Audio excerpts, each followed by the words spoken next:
Asheri Media, karibu sana katika vipindi vyetu vinavyokuijia kila siku kupitia channel yetu ya Asheri Media. Leo nipo maeneo ya Michese baada ya kuweza kupata taarifa kwa tukio ambalo kiukweli sio la kisahihi katika maisha haya ya ndugu yetu, ambacho kitendo alichokuwa anataka kukifanya ni baada ya kuweza kuokolewa na baadhi ya wananchi kwa tukio la kujitishia kujinyonga. Hivyo basi nimeweza kufika katika ofisi za mwenyekiti na niko na mwenyekiti. Baada ya mwenyekiti kutoa taarifa huyo mtu aweze kukatiwa kamba mara moja, asiweze kufanya kitendo hicho. Mwenyekiti yuko hapa, ataongea, atausema ni nini haswa kilichomsababisha ndugu huyu kufanya hivyo. Hivyo basi niko na mwenyekiti. Mwenyekiti, heshima yako. Salama, habari ya uzima? Salama tu. Tumeweza kupata habari baada ya kijana kutaka jina lake itaendelea kuhifadhiwa kutokana na sheria bado itaendelea kufuata mkondo wake. Hii taarifa ulizipata muda gani kiongozi? Awali mimi naitwa Sospita Haberi Maswepa, ni mwenyekiti wa mtaa wa Bawani, kata ya Mkonze, eneo la Michese. Taarifa hizi nimezipata nikiwa kwenye mkutano wa hadhara. Mwananchi balozi wangu alinipigia simu kwa kuna wananchi wanapiga kelele, lakini tayari kuna mtu anataka kujinyonga. Wananchi pia wameweza kumsaidia kufungua kamba. Tatizo ni nini hasa lililopelekea mpaka labda kijana huyo, kama ulishawahi kusikia labda hata taarifa zake kiongozi wangu? Taarifa za huyu kijana sijawahi kupata taarifa kwamba labda awe mgonjwa wa akili. Sijawahi kupata taarifa labda awe na tatizo lolote la kiafya. Isipokuwa ninamfahamu ni mwananchi wangu ambaye ninamfahamu akiwa na familia pia. Sasa pia kuweza kumuona na kamba pia imeweza kupatikana. Wewe ukiwa kama mwenyekiti wa mtaa huu na jinsi unavyoendelea kukaa na wananchi wako, wameendelea kukupa tena ushirikiano wa kutosha. Kitendo hichi alichokifanya mpaka sasa ni uamuzi gani ambao umeweza kuchukua kiongozi? Awali ya yote, baada ya kuletewa taarifa na kupigiwa simu, nilitafuta mjumbe wangu anaitwa Washama Paulo na bodaboda, nikani nimewatuma kwamba wakimbie sasa kwenye tukio, na walipofika wamemkuta mtuhumiwa akiwa amefunguliwa kamba. Sasa mimi namuita mtuhumiwa akiwa amefunguliwa kamba, lakini nikawaamuru wamlete ofisini moja kwa moja, na nimeacha hata hivyo mkutano kwa ajili ya kuja kumuona na kumtambua, kwa sababu akiwa mbali nilikuwa bado sijamtambua, lakini kwa sasa nimefika na nimemwona na nimemtambua. Hatua ambayo nimeifanya kama ofisi yangu ya mtaa, najua mimi utaratibu, mtu akitaka kujiua huwa kuna taratibu zake. Kwa hiyo mimi nimewasiliana na polisi kata ambao ameniambia kwamba sasa nitafute polisi jamii wamfikishe kituoni na afunguliwe jalada la kosa la kutaka kujiua. Kiongozi, usia kwa vijana wengine pia wanataka kufanya kitendo kama hichi. Kabla sijagusia huko, wiki moja iliyopita nimezika binti wa miaka 19 na alijinyonga. Lakini pia nikatoa wito kwa jamii, kama kuna jambo lolote linalokusibu wewe, tafuta mtu ambaye anaweza kukusaidia, kukupa ushauri. Kwa hiyo niliwashauri hivyo pia. Lakini pia naendelea kuwashauri wananchi wangu wa mtaa wa Bawani na wakazi wote wa kata ya Mkonze, haya mambo ya kujiua, kujinyonga, hebu wasiyakimbilie. Ukiona kuna jambo linalokusibu, hakikisha unatafuta watu wakupe msaada, ushauri. Usibaki nalo moyoni. Ukibaki nalo moyoni ndio haya yanayokuja kutokea, maamuzi ambayo yanakuwa ni magumu. Kwa hiyo mimi ninawasihi sana wananchi wangu na ninawapenda mno wananchi wangu. Lakini kwa kuwa sasa inawezekana nikaa ni mpole, wanapofanya hivi vitendo tuchukue hatua nyingine kali. Nimeona aliyofundishwa na kwa watu wengine ambao wataendelea kusubutu kufanya hivi. Na niwaonye kabisa wananchi wangu, wasirudie na wasisubutu. Kuna watu ambao wanakimbilia kunywa madawa, kumeza vidonge, lakini kumeza hata sumu, kunywa sumu. Ni wasi kabisa. Unapoona kuna jambo, wito wangu ni moja, unapoona una jambo linakusibu, usifanye hivyo.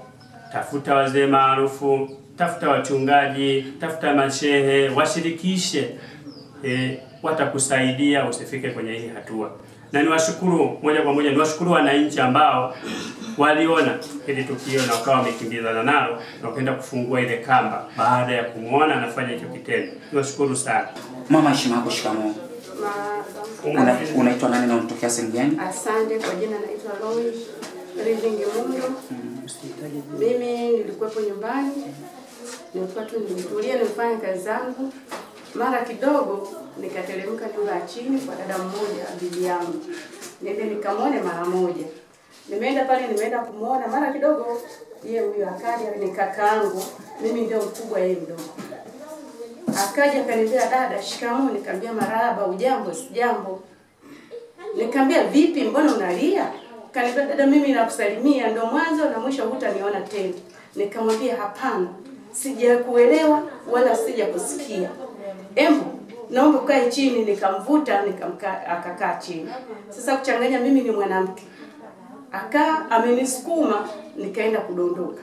Sasa muda ule wa kujivuta, kwa sababu nina shida ya mgongo umesagika, kwa hiyo nina shida, umeshtuka. Kwa hiyo ule uwezo wa kunyanyuka pale, mwenzangu akawa ameshakimbia. Kufika mbele kidogo, nikaona anakunjurua kamba. Uwezo wa kumkimbiza nikaa sina. Tukakutana na vijana muda wawili wa bodaboda. Nikamwambia, vijana wangu, naomba mnisaidie, mmemwona yule kijana anaenda kujinyonga, kwa hiyo naomba nipeni msaada. Kwa hiyo yule kijana akashuka pale kwenye bodaboda, akaanza kuondoka. Kufika mbele, akaona tunamkimbiza, ikabidi akimbie haraka sana. Kuna mtu mmoja ni mzambarau, kufika pale akawa amepanda juu. Sasa mimi nikaona hao wanayetembea wanakimbia polepole, ikabidi mimi huku napiga huku napiga ukunga, huku nafanya nini, namkimbiza. Akawa amepanda. Sasa akaingiza shingo, alichokifanya akawa ameingiza shingo ili ivute ile kamba. Sasa kuiweka ile kamba ivute, mimi nilichokifanya nikavuta miguu. Basi akawa ile kamba, Mungu akasaidia, akawa amefanya nini, ile kamba ikawa imeteleza, hajaifunga vizuri. Akawa amedondoka chini, akawa amezima. Huyu wana ugomvi na familia yake, wana shida. Hivi mwanamke alikuwa anamtafuta, kumbe kaanzia nyumbani na kamba nyingine itakuja. Kajinyongea nyumba. Kwanza alitaka kunywa sumu, mwanamke kainyang'anya. Anatoka nje kwenda kuwaita watu, akawa amebeba kamba tena ajinyonge. Ndio watu akawa wamekata ile kamba. Baada ya kukata ile kamba, akaona hapana, bora nikimbilie wapi? Kwa dadangu. Ina maana shida yake huyu haitaka aje ajinyongee wapi? Kwangu. Kwa hiyo atakapokuwa amejinyongea kwangu, mimi sijaisaidia polisi na matatizo siyajui. Hii shida, wana shida mtu na mke wake, na tuamulia mwezi wa 9 niliita watu wa nyumbani, tukawa tumeamua, tukawa tumewarekebisha. Lakini sasa kinachoendelea nyumbani mimi sijui. Mke wake yupo, najua ataeleza kirefu. Yako salama tu. Unaitwa nani na unatokea pande zipi?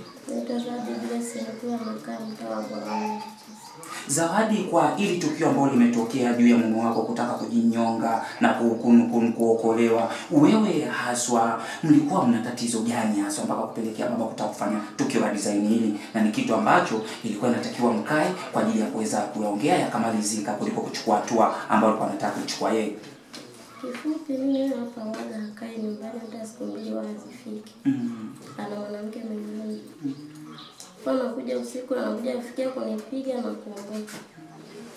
Nipiga karibu mara 2 mwezi uliopita. Ikabidi mimi, sababu kesi ilikuwa mahakamani, nikarudi mahakamani, wakaniambia nenda baraza la kata ofisini. Nikaenda kuchukua barua ya wito wa kuonekana. Nikarudia Ijumaa iliyopita. Nikaenda nikataja namba ya simu, akampigia, akapokea simu, akaambiwa Ijumaa saa 3 asubuhi ndio huyu hapa ofisini. Tangia hapo alipopokea huo ujumbe, nyumbani aliondoka tangia Jumapili mchana.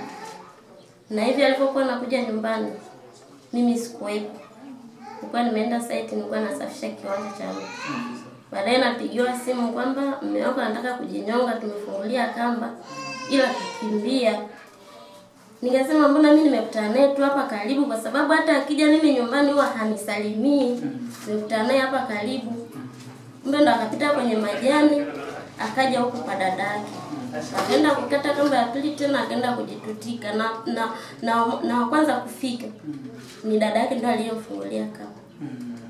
Kwa hiyo hakuwahi kurudi nyumbani tokea Jumapili iliyopita. Ni Jumapili ya juzi tu, leo si Jumatano. Leo Jumatano ya juzi. Jumapili ya juzi aliondoka mchana. Ukawa hujui analala sehemu gani wala anakula nini wala anaishi vipi? Ndiyo. Ukujaribu kumpigia hata simu yake? Ninapiga simu yake hapokei. Hakupokelei kabisa? Ndiyo, kipiga namba ngine ndo anapokea, lakini nikipiga namba yangu hapokei. Tatizo hili la kutaka kujitishia uhai wake huwa ni mara kwa mara au ni leo tu ndio ameamua kufanya? Ameanza siku nyingi, nimenyang'anya dawa na nili anakunywa sumu zaidi hata mara 10 inafika. Viongozi wote taarifa wanazo. Okay. Pole sana dada. Asante. Kwa hiyo na ili hapa alianzia kujinyonga nyumbani wa majirani zangu, akafungulia kamba. Ndo akakimbilia huko, akaja akakata kamba kwa dada yake. Basi nikushukuru sana. Mtazamaji wa Shayne Media, kama jinsi uliweza kumsikia, huyu ndio mke wa kijana huyu ambaye alikuwa anataka kujinyonga na baada ya hapo na kuokolewa kuletwa katika ofisi. Hivyo basi Shayne Media inapenda sana kuwasii vijana, hususani kwa maneno pia aliyoyaongea kiongozi wangu mwenyekiti, kwamba unapokuwa umepatwa na tatizo lolote usikimbilie swala la kuweza kujitoa uhai, usikimbilie katika swala la kutaka kujiua kwa sababu ya ugomvi wa kifamilia. Yako mambo mengi tu ya kuweza kuongeleka, viko vitu vingi vya kuweza kukaa, na hata kama ukiona kwamba maneno haya au mambo haya yanakuendea kombo, wako viongozi wa dini mbalimbali, unaweza pia ukafata hata wazee, ukakaa nao na wenyewe pia wakakushauri, kila kitu kikaenda sawa. Maneno haya ameweza kuyaongea mwenyekiti wangu, ni maneno ambayo ni mazuri, maneno yenye hekima. Hivyo basi ulikuwa na mimi mtangazaji wako nikikuletea habari hii kutokea maeneo ya hapa Michese. Jina langu niite Idi Waziri Jemedari wa Shayne Media.